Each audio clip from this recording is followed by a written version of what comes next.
Welcome, good evening. Wow, this is a great turnout. Thank you very much for coming. This is an exciting moment for the Housing Commission and for our town. Friends, neighbors, New London citizens, community volunteers, and elected officials, thank you for attending. My name is Peter Nichols. I'm the chairman of the Housing Commission for the year this year. New chairs are elected every year, and I'm the one this year. I'd like to introduce some of the key players that we have tonight that will be participating in helping all of us in gather information, questions, feedback, etc. And I'm going to ask first for the Housing Commission members to stand up if they would, please. Marilyn Kidder, Mike Quinn, Neil Berquist, please stand. Ann Bedard, Nancy Rollins, Amy Kaplan, who's been instrumental in putting this program together. Randy Foose, I think he said he couldn't make it. Steve Thoreau, and Tom Venata, our Housing Commission members. Thank you.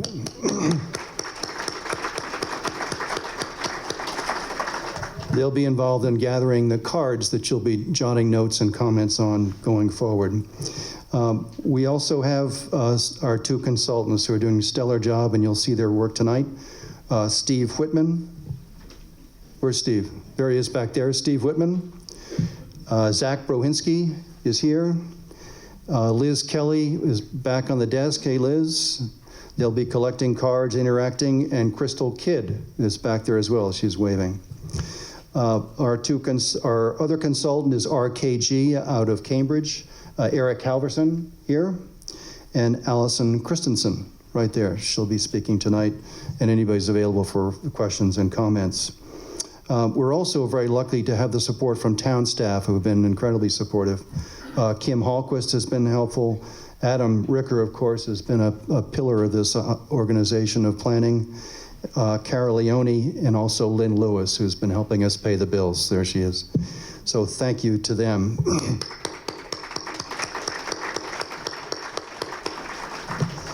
I'd be remiss if I didn't thank Colby Sawyer College for creating this venue for us. It's fabulous. It's warm, the food is here, all the systems are set up, so we really appreciate their support for us. And also YCN is doing the videotaping for us, so thanks to them as well. There will be lots of data tonight, and so I want to just say in advance that it may be a little frustrating. We want to get the graphs and the information out. If we created an open mic situation where everybody could raise a hand and step up and speak, we'd be here for 3 or 4 hours. So we'll be talking more about the number of phases that we have going forward and the events that we'll have in the future, more opportunity to speak, and also more opportunity to engage. But I don't want you to be frustrated because we don't have an open mic. We're listening. There are going to be cards to write questions and comments, and we're capturing it all, and we will follow it very carefully.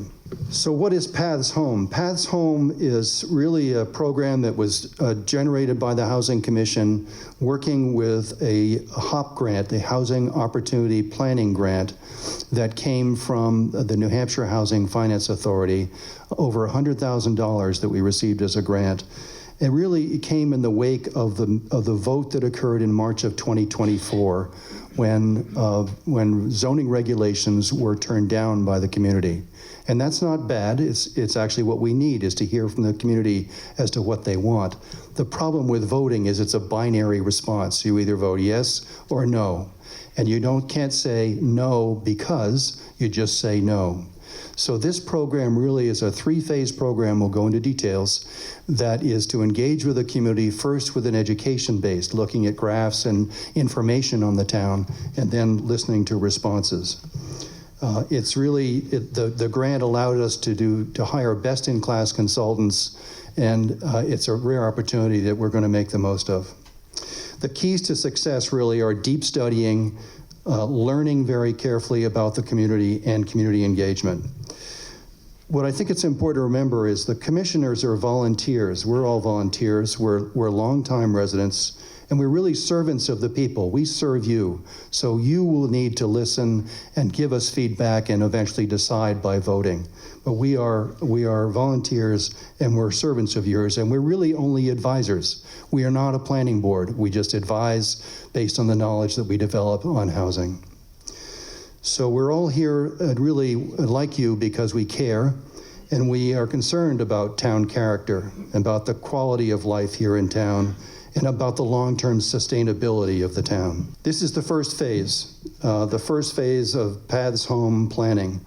There will be 3 phases. This is discovery. We're going to be doing deep study, understanding our town by virtue of demographics, by land use, by patterns of housing, by patterns of behavior and shopping, how things work.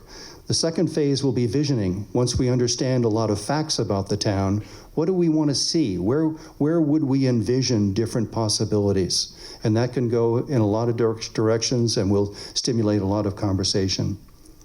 The last stage is going to be pathways, is developing for ourselves. If we envision things of a particular way, then what are the pathways to get to that point? And in the end, it may or may not come to a vote. We may not end up coming to a town meeting vote with regulatory change, but that will be the will of what you will decide on. We will be sharing a lot of ideas and moving forward based on your input. So the first phase is discovery. What and who is New London? This comes by virtue of combining a study of research that was done by Resilience Planning and Design, Zach and Steve and Liz and team, where they melded together the tax assessor's database, which has all kinds of information on it. You look at your own property record, it has a lot of information on your house. And those data points were melded in with a mapping software program to try to understand land use that will become a very, very valuable tool. And you'll see some of that data in this program tonight. The other part of it was done by RKG, which was a deep dive into the demographics of the town. What are we from an age perspective, and how many of us, and what stage of life are we in? What do we need? What housing might be appropriate or not? Those 2 pieces, those 2 key consultants will be involved tonight, giving us some very, very helpful information. And then, of course, the key part for us is to give feedback, is to understand the data and understand what we want to do about it, and understand it at great detail. So that being said, I'm going to turn it over to Zach Brohinski, who will move forward. Now we're cooking. All right, thanks so much. So I'm going to give us a quick preview of what to expect this evening, the flow of the program, the flow of the evening. We have already knocked off the welcome and introduction, so we're off to a pretty good start, thanks to Peter. Myself and Allison from RKG are going to be the primary speakers this evening, so we're going to stand up here, talk about a whole bunch of information, a bunch of facts, and some key findings for a little while at least. After that, we're going to sort of turn it over a little bit to you. We have a couple of broad questions that we're going to ask you all to respond to. So once Allison and I finish the bulk of the presentation, we're going to turn it over to you and hear some of your thoughts. At the end of that, we're going to take some of your questions, some of your comments that you'll write on the note cards, and thanks to Peter and the other team, we're going to try and sift through them and pull out some of the most relevant, pertinent questions to ask. So between Allison, myself, and some of the other folks that have been involved, we'll do our best to answer at least a few of your questions that are generated as a result of this evening's presentation. After that, we'll turn it back over to Peter to talk about next steps, what to expect over the coming months as we sort of conclude the first phase of this project. As Peter just shared, we have 2 more phases, the visioning and pathways phase. So at the end of the evening, Peter will give us the next steps and expectations for the coming months. So before we get into the actual discussion or presentation this evening, I first want to let you know that, as Peter said, this is the first phase in a long process. We're here at the discovery phase, but we have 2 more to go. The other piece is this phase is about facts. This phase is about combing through piles and piles of data that Allison and I can speak in incredible detail about. We have pulled out, I think the number is 800 million facts about New London. That's a bit of hyperbole, but we've got a lot of them. The point I'm driving at here was summed up really well by a commission member, and I'm just going to read their quote. Some of these facts are about conditions that you may already have a sense of in the community. If so, as a result of this evening's presentation, hopefully, you will have real data to better portray the severity or scope. So a lot of what you hear may ring true to what you sort of sense, what you observe in the community. That's not a surprise. Not a surprise to Allison or me for sure. We were looking at some of the comments on the board in the back, and we're seeing a lot of similarities between what you all are sensing and what we have found in that data. A quick comment about the process that Allison and I have used. So, as I said, we've got 870 million facts that come from somewhere. A lot of the data I've been a part of, comes right from the town, comes right from New London, primarily the assessing data. So as Peter said, all that information on your individual tax cards, your property cards, those are really helpful bits of information when compiled and looked at across the town. So a lot of the data I worked with was really specific to New London, both the tabular assessing data from the town and also some spatial data as well. Allison, I'm sure, can talk in much greater detail than I can about her data sets, but much of it, correct me if I'm wrong, was census-based. So again, sort of looking at New London, but sort of from a different approach, a different method, a different scale.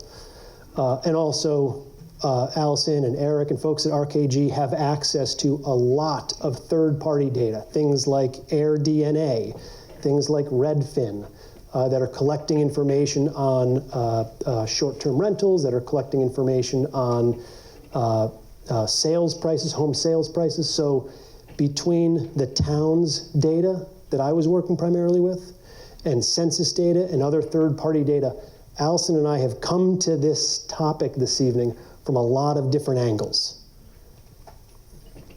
And what we've done is through those 920 million facts, you'll see the number is increasing. We've done our absolute best to take all of the information that we have piled on top of the commission, whose eyes at some point got a little wild. We've done our best to synthesize all that information down to 5 key findings, 5 key takeaways that we want to drive home. We're going to drive it home here. We're also driving it home on all the posters and up in the other room. If anyone ever has a question while we're going through something, feel free to get up, go check out some more of the detailed specifics on those posters. Almost everything you'll see here is also presented and available on those posters. So the 5 key findings here, this really gives us a baseline understanding of some of the conditions and trends that we're seeing here in New London. I have some numbers next to these. They're not really in order for any particular reason, but the first key finding here really is there's a general lack of diverse housing options in New London. And what we're going to do is go into each one of these key takeaways and share some of the facts that support them. So when I start talking more in depth about the first key finding, I'll provide some background numbers, some background figures that support that. The second key takeaway is there are rising home prices. That probably doesn't come as a shock to many of you. Vacancy rates that the town will have to consider moving forward. An aging housing stock, and ultimately, really the first 4 lead directly into that last one, the affordability challenges. So as we look and start thinking about this first key takeaway, there's a lack of diverse housing options. A few of the facts that support that. About 90% of all housing units in New London are single-family homes. 90%. About those 90%, they are large. So the median size of a single-family home in New London is almost 3,000 square feet. It's larger than state and national medians as well. So there's a significant shortage of smaller housing options, like whether it's condos or townhomes, to accommodate either those looking to downsize or those looking to move into New London for the first time.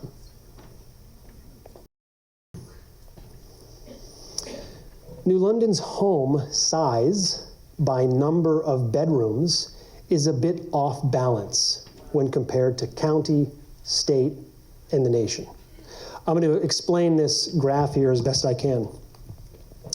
So the group of bars on the left represent one-bedroom homes. And what you'll see, the green bar is New London. The other bars are the county, the state, and the nation. So you can see New London has significantly fewer one-bedroom homes. When we look at 2- and 3-bedroom homes, those are the middle set of bars, you can see New London is about average. It's about on par with county, state, national averages. When we look at 4-bedroom and greater homes, New London has significantly more than the county, than the state, than the national averages. So what we're seeing here is New London has fewer one-bedroom smaller homes and more 4- and larger bedroom homes. So the balance is a little off when compared to the county, state, and nation.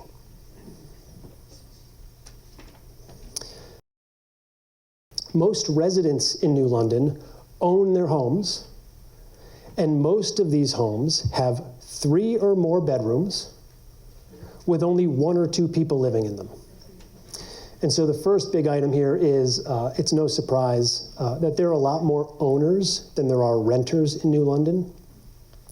The majority of owned homes, about 3/4, have 1 or 2 people living in them.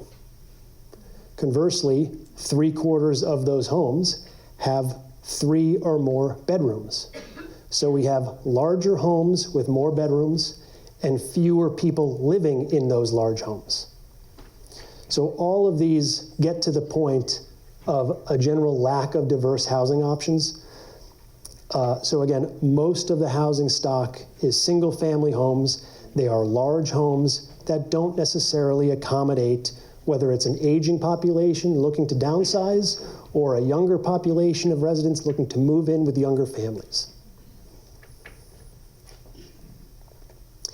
The second key takeaway, rising home prices. The median sales price of all properties in 2024 was $561,000. That grew from $264,000 12 years ago, in 2012. That represents over 100% increase over a 12-year period. It's a trend that we're seeing, maybe not to that severity, but it's a trend that we're all sort of aware of. It's a trend that we've seen, especially over the past number of years. But it is a significant jump from just 12 years ago.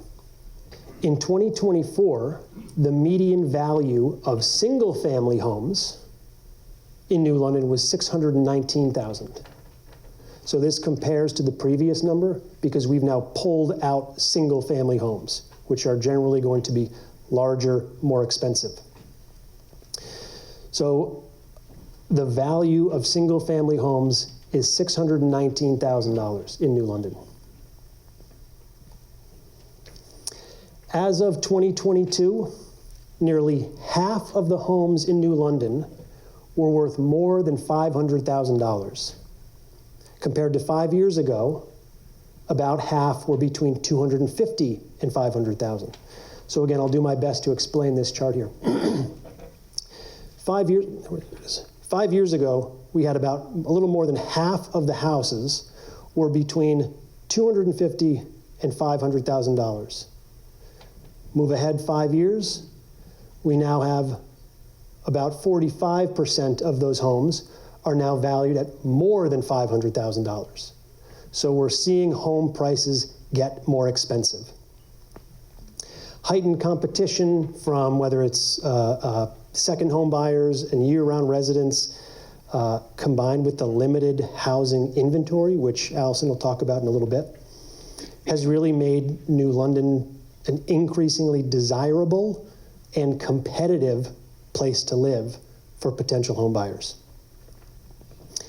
And again, all of this is to say median sales prices have surged dramatically, making the market increasingly competitive and out of reach for potential buyers, whether it's an aging demographic looking to downsize, or primarily for first-time home buyers that don't have the collateral, the amount to put as a down payment. So I'm now going to pause and turn it over to Allison.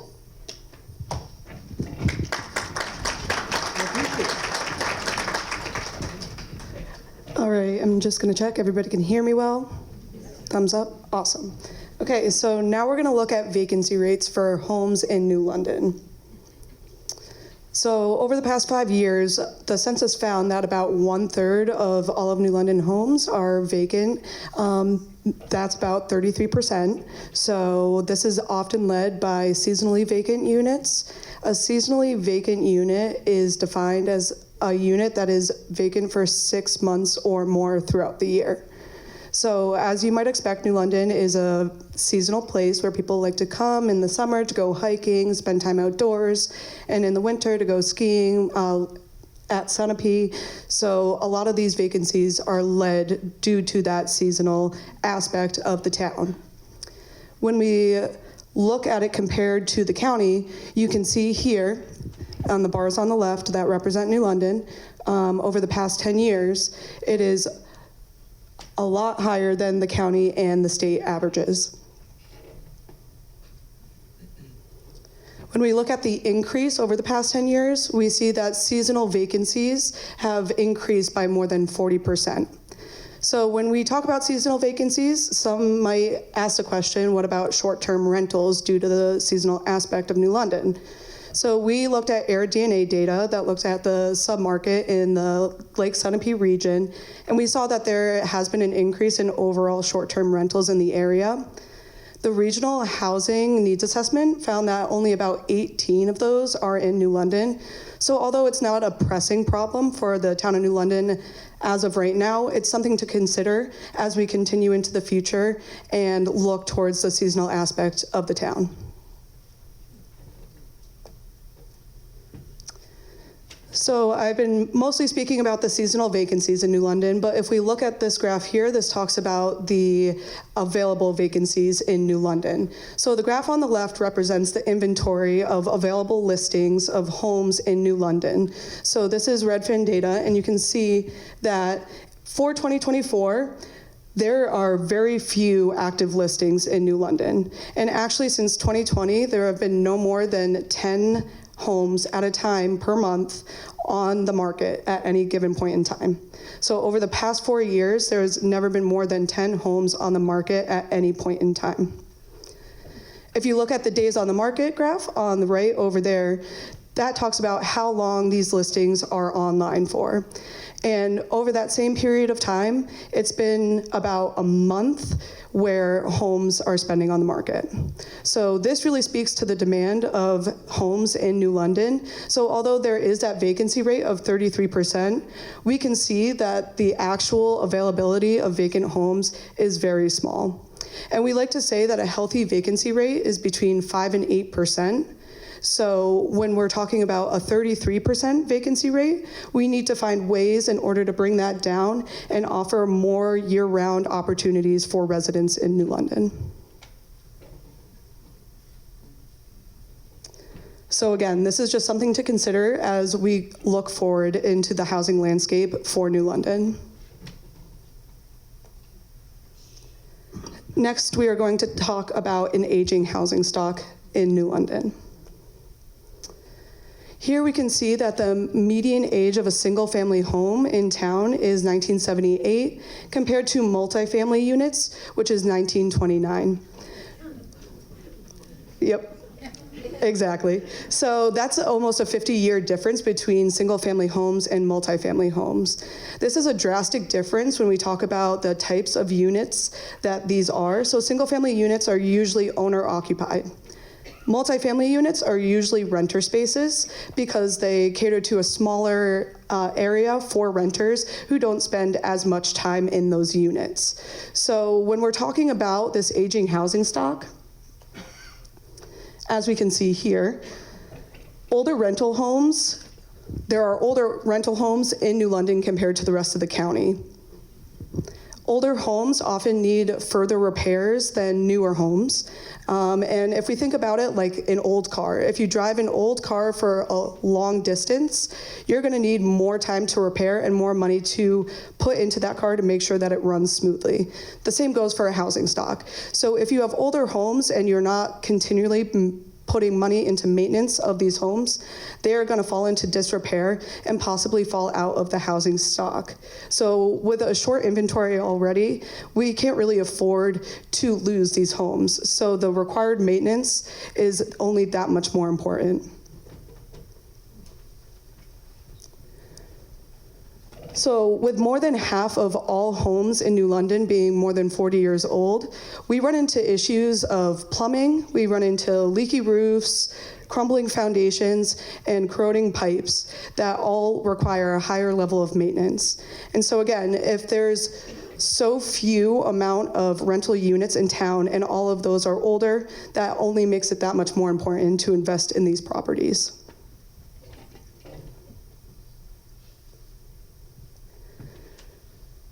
So again, here we're just speaking to the nature of many homes in New London and how we need to continue to maintain these homes.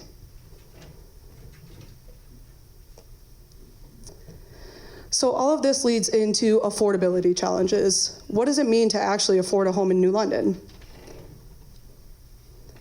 When we're talking about affordability, we obviously have to talk about incomes and what that means for how much homes costs and how much people are making. So we created a chart over here that represents many of the top occupations in New London. And we found that the majority of top earners in New London cannot afford rent in New London or to afford purchase of a home. We found that Snow Construction owns about 24 units in New London, and all of those go for about $2,200 a month.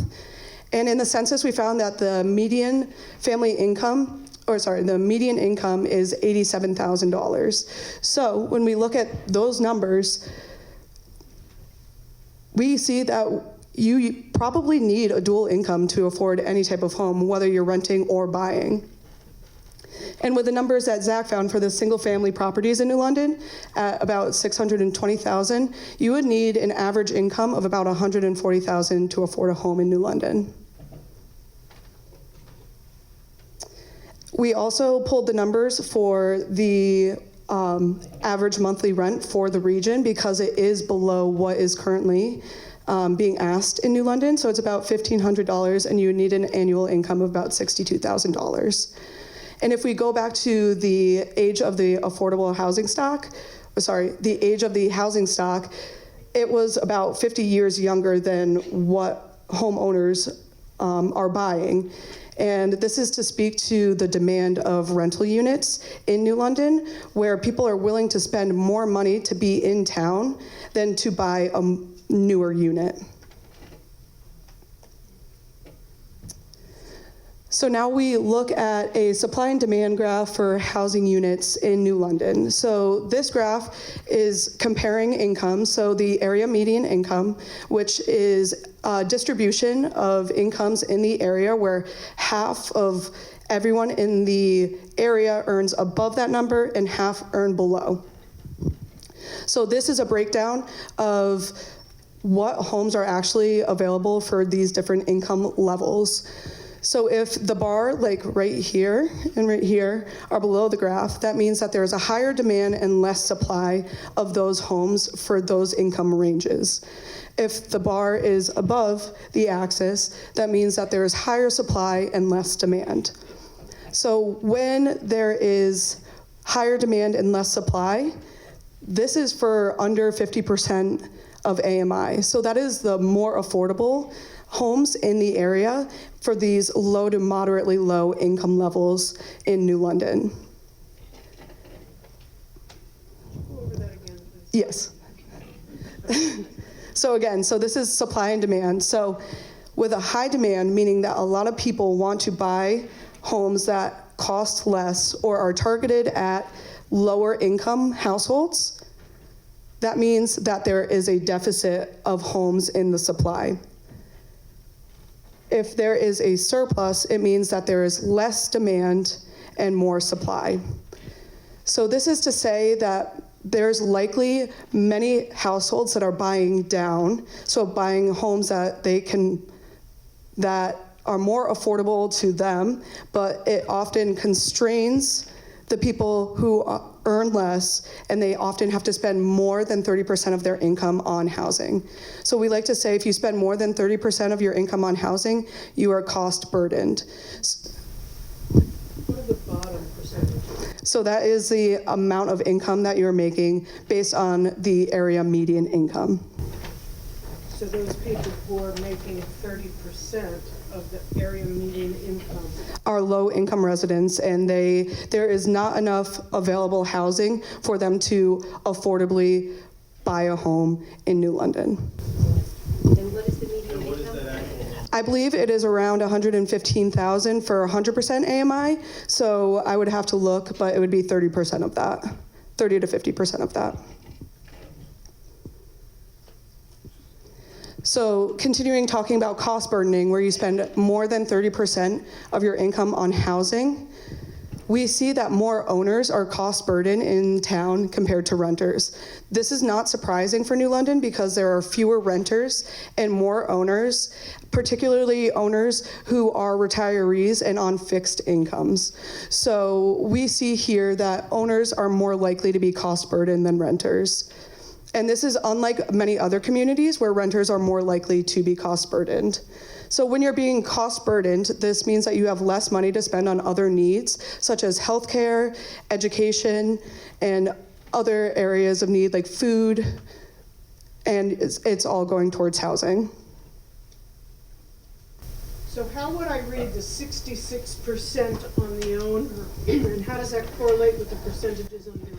Yep, so here the blue bars are people who are not cost burdened. So if we look at the orange and the green, this is speaking to those residents who are spending more than 30% of their income on housing. So there are some people that are spending 70% of their income on housing? Nope. So these are the people that are spending more than 30% of their income on housing. These two areas right here. Right, and what's the percentage of those? That's the amount of residents who are not being cost burdened.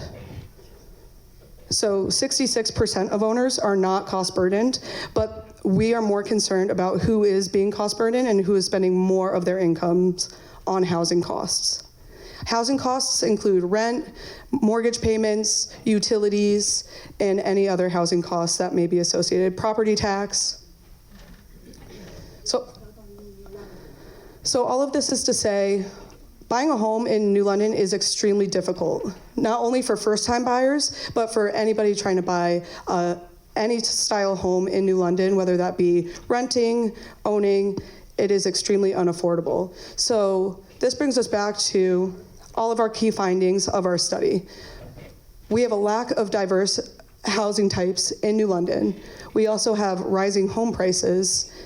With increasing seasonal vacancies and an aging housing stock, this all contributes to how unaffordable it is to buy or live in New London. So all of this information is to say, what type of housing do we need in New London? The demand is showing that there is a need for smaller rental and ownership units because there are smaller households that are moving into town. There is a need for more affordable units because there is only one affordable development in town, and it's senior development with about 32 units. So increasing the affordable housing stock in town and also addressing the cost burdening that is going towards rental and ownership units. And I'm gonna hand it back over to Zach. Oh, sorry, to Peter.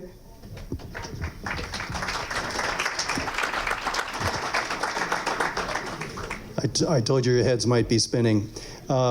This is, and there will be more opportunities to ask questions and go over this material. And I would add quickly, RKG is finishing their study, their written report, which will be on our website in about 2 or 3 weeks with a lot of graphics and data that we're not seeing tonight, but that will back this up. So hold those thoughts unless you need to hear them tonight. Now, this is the part of the discussion and the meeting when we have interaction and feedback from you.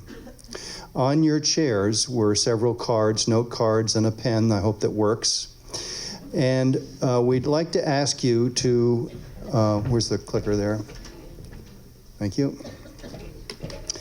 We're going to seed the discussions that we'd like you to have with your friend or partner or neighbor or in a group, turn around or speak next to you. The cards are for 2 purposes. One is to answer a question we're going to propose to you, and the other is to propose any questions or comments that you have.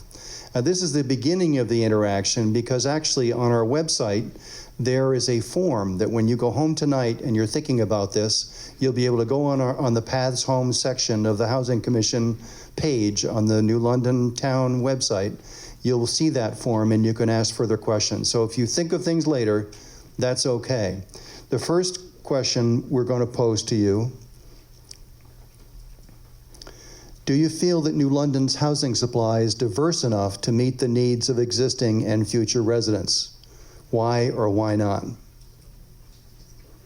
That's the question you'd like to think about, jot down, talk to your friend, your neighbor. Remember, we've been through a difficult election period. Now we can break barriers down. Now we can relax. We don't have to talk about that anymore. We can try to figure this out for ourselves. The other thing you can write down on your card, please, is what question or comments do you have on the housing data and trends? So take 10 minutes or so, think about it. We're going to turn off the mic. I'll give you a little bit of a warning. We're going to collect the cards, and we'll have some discussion afterwards. Thank you. Ladies and gentlemen, thank you.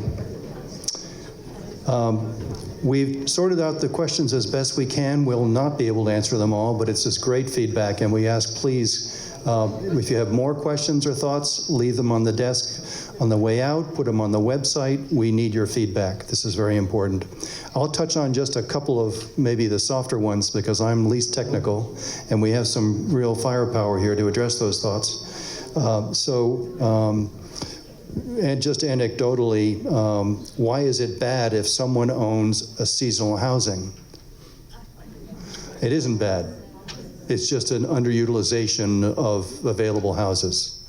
It's not bad. It's just part of the community, and it helps us understand who we are as a community. Is to know that that's all out there.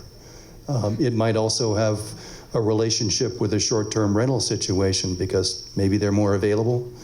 Fortunately, I think it's the right conclusion that as a town, we don't have the same tourist draw that, say, Sunapee has, so that our short-term rental situation, I think Allison pointed out, is not too serious now, but we need to keep an eye on it. But seasonal use is interesting. There are a lot of houses that are underutilized. What can the community members do to help change the housing disparity? How can we be helpful? You can be helpful by attending more of these events we'll be having and helping us to understand the situation and envision what some of the solutions might be and help us formulate those and decide what a pathway might be to get there. Those are the 3 phases. So that would be really helpful. And stay engaged. Talk to your neighbors and friends and come to Housing Commission meetings that we hold regularly. They're all posted. And they're open meetings. We're not a regulatory body in a sense. It's quite an open discussion. So we welcome your feedback. How long do you expect the 3 phases to take? Good question. The grant will take us through about 12 more months, October or November of next year.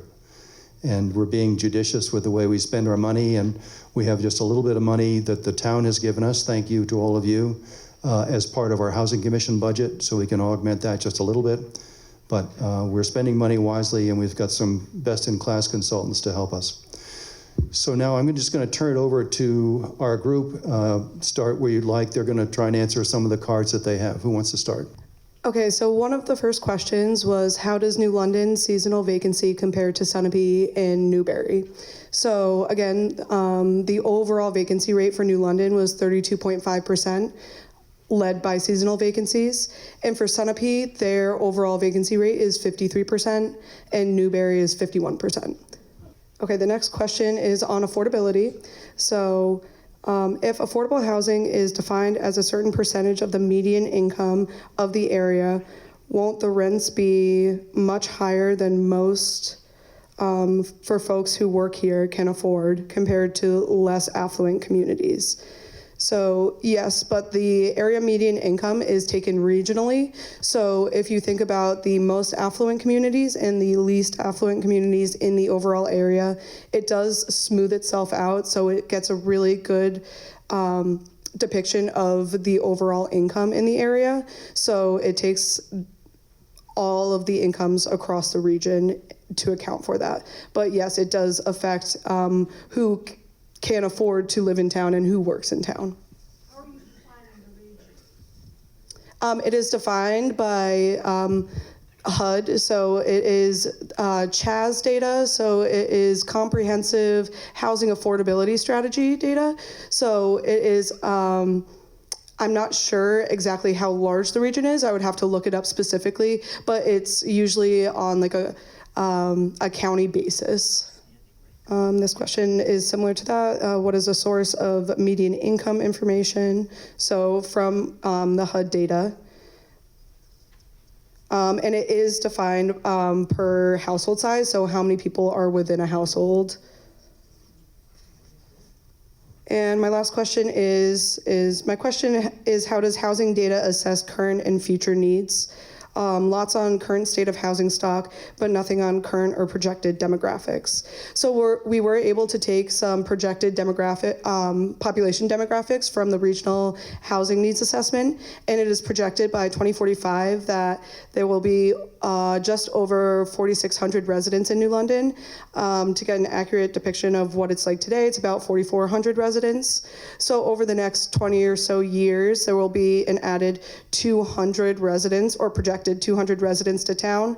What's really important to note here is that there is a lack of available housing stock. So if we are going to plan for those 200 people to be able to be accommodated in town, we have to address the housing stock issue and the lack of the availability of that. Full-time people living in New London? It's accounted if they're...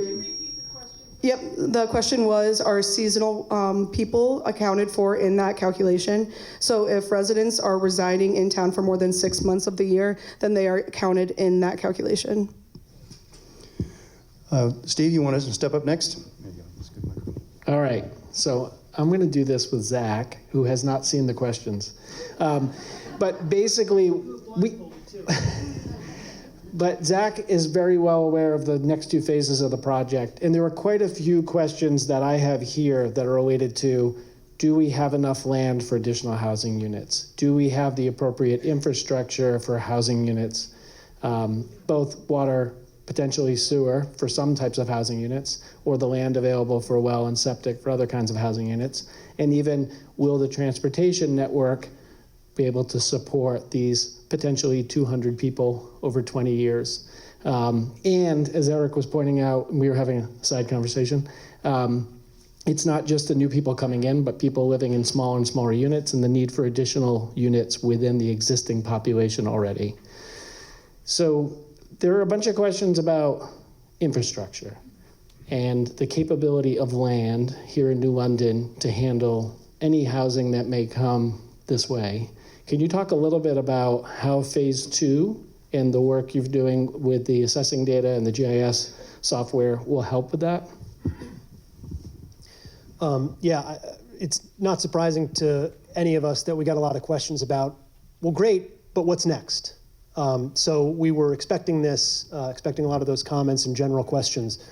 The next phase, I think, is really where the spatial information will start to take more of a front lead. So in this phase, we're talking about numerical facts and trends and demographics. The next phase We're going to start looking at what areas in town are even available for potential development. And, we throw around 200 additional residents by the year 2045. It's not to say that that's 200 new homes built, but there will likely be increased population that needs to be accommodated somehow.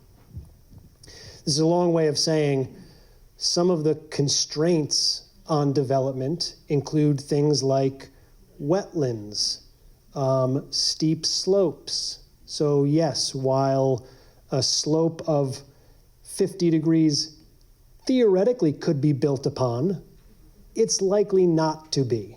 And so in the next phase, what we'll start to do is pull out the land constraints that are likely not to be developed, or where the town may want to not encourage additional development in whether it's sensitive habitat areas, natural resource protection areas, wellhead protection areas. So we'll be able to look at some of the constraints to development next phase and start to pull them out as can't develop here.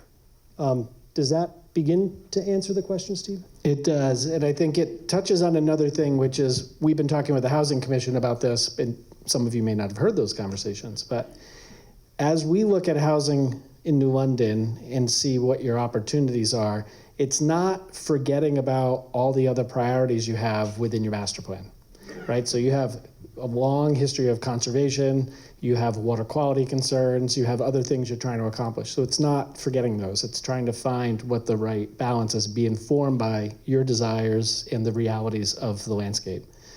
So the other part of this, Zach, touches on what's probably starts in phase 2 and goes to phase 3, which is more about how can we accommodate future housing without substantially altering the town character in a negative way? How can we accommodate smaller units, potentially on smaller lots, without creating a density that alters the character or the function of the community in another way? So can you talk a little bit about how the phase 2 work will lead us into starting to kind of narrow some of the potential housing opportunities that maybe aren't allowed within zoning regulations now, or there's a barrier we can identify, and how we'll bring that back for the community to inform us about what choices they want to make, because they're not all going to be choices that New London will decide they want to pursue. Yeah, I'll do my best to begin answering that. I might end up tossing it back to you, Steve, to help answer that question, or Liz, or anyone else that might have other thoughts. So the town's baseline sort of zoning regulations, which in some instances limits the size that a property needs to be developed. So in certain residential districts, let's just say the minimum lot size, the smallest lot is, I'm making this up, 4 acres.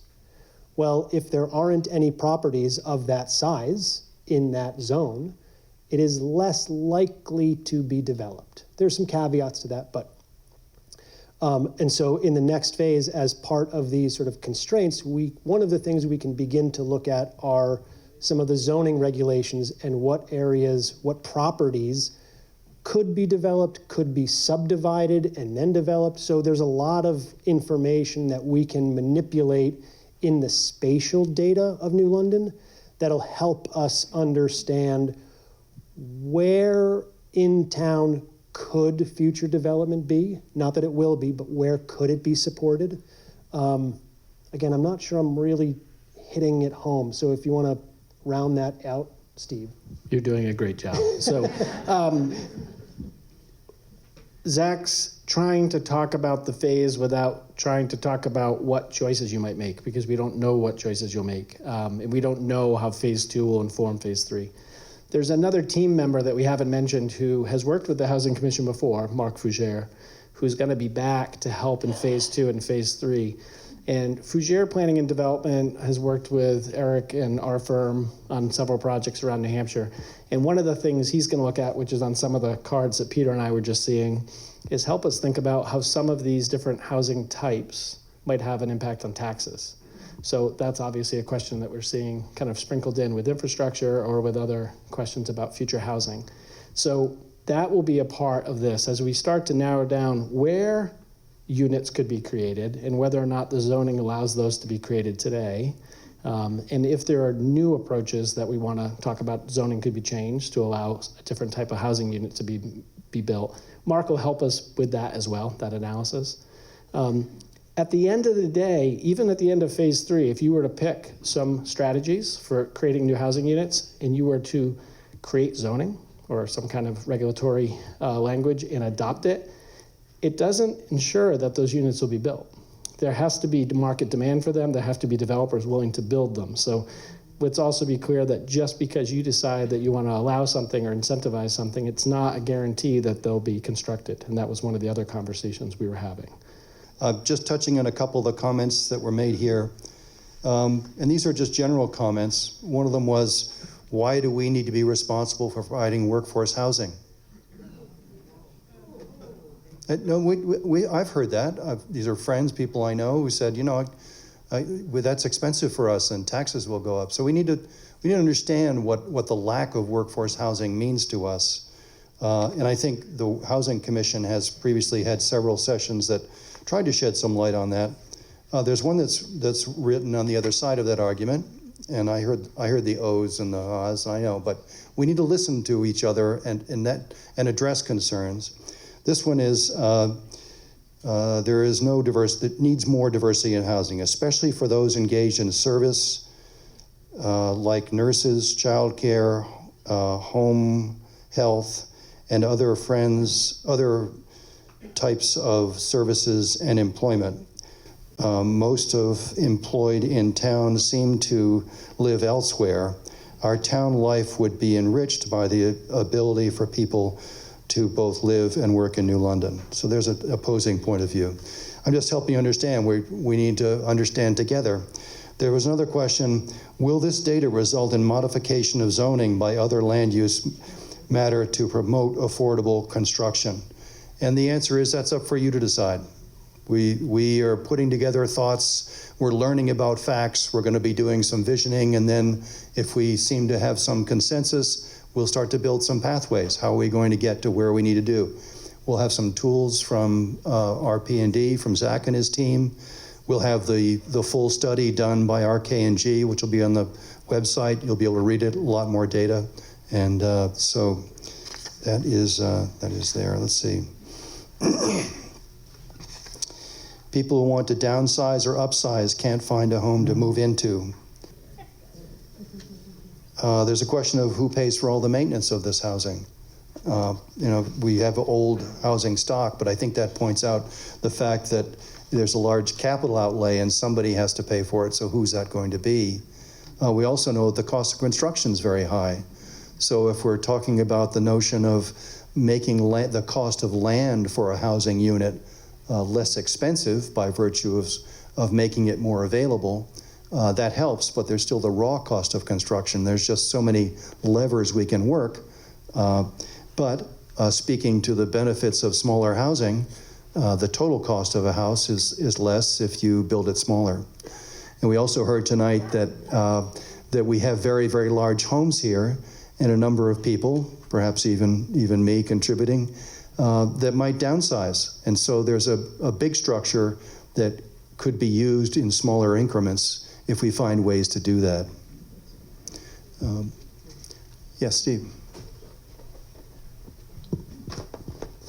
I'm wondering if you want to read some of these off, or I can read them off for you.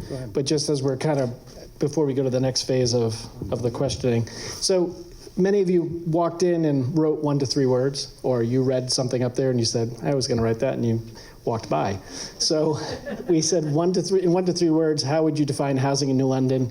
We had a bunch of people say expensive, lack rentals, challenging, stressful, insufficient, limited, not diverse, too little, wonderful, because you do have wonderful housing too. Lacking, too much money, lacking, thoughtful, need, safe, expensive, low inventory, scarce, for the wealthy, inaccessible to many, not enough affordable condos, limited variety, traditional. I think you get the idea. But I think this is a nice reinforcement that the study that you're doing, that this process that you're in, is a process that it's a path maybe that you all can be on, and you can decide what the solutions are. We're not here to tell you what to do or to suggest the specific kind of housing should be supported within the town, but to just listen to what you say, bring you data, come to the monthly Housing Commission meetings, and kind of go on this journey together. And so I just wanted to make sure we shared that part. Steve, if I could just jump in there. Sure. Yeah, on the comments that folks were writing on the board in the back with the sticky notes, Allison and I were sort of joking at the beginning that it's really nice from our perspective to see such similarities in our key findings and the comments and words that we were seeing on the board. And again, it speaks to the fact that a lot of what we're presenting tonight, you in all likelihood sort of sense, you understand these things, and hopefully now you've got a little bit more grounding in those thoughts, a little bit more factually based thoughts. And so what I want is to encourage all of you to continue to stay with us. Again, the sort of exciting part is still to come. And so maybe I'll turn it back over to Peter to talk about exactly that. And please do keep your questions coming, website, leave cards, and also talk to your Housing Commission members. We are here to listen, and again, we're servants for you, so please use us. That's why we're here. I think we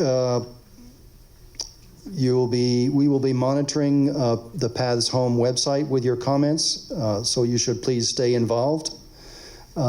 Discuss your thoughts and questions with friends and neighbors. Share recorded forum with the others if you'd like. The recording for this event will be on the website, as will RKG's report. Stay in tune with this issue because it's serious. We will be having another forum probably in winter or spring, and then a third one probably summer, early fall or so.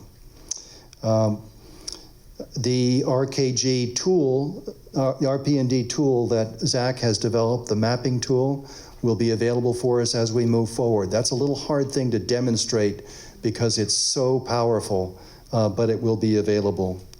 And tonight's slides will also be available on our website.